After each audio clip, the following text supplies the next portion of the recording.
પેલા નંબરની માહિતી છે કે જે આપણી પાસે હોવી જોઈએ, કે જેમાં શું કહે છે કે જે સંખ્યાનો એકમનો અંક 2, 3, 7 કે 8 હોય તેનું વર્ગમૂળ નીકળે નહીં, એટલે કે તે સંખ્યા પૂર્ણ વર્ગ સંખ્યા હોય નહીં. 1 નો વર્ગ કરો તો તમારે શું આવે? જવાબ 1 આવે. 2 નો વર્ગ કરો તો કેટલા આવશે? 4. 3 નો વર્ગ કરો તો 9 આવશે. 4 નો વર્ગ કરો 16 થશે, પણ એમાં એકમનો અંક 6 આવશે. 5 ના વર્ગમાં જવાબ 25 આવે, એકમનો અંક 5 આવે.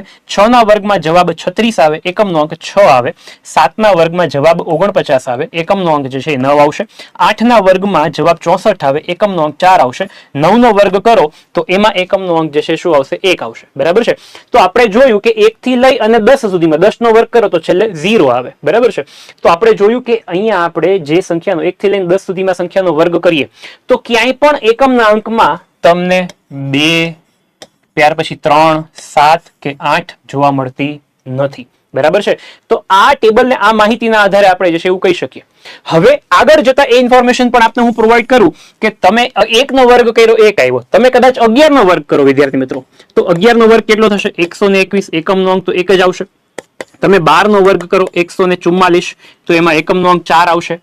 તો અહીંયા પ્રશ્નમાં એકમનો અંક 2 હોય તો જવાબમાં એકમનો અંક 4 જ હોય. પ્રશ્નમાં એકમનો અંક 1 હોય તો જવાબમાં એકમનો અંક 1 જ હોય.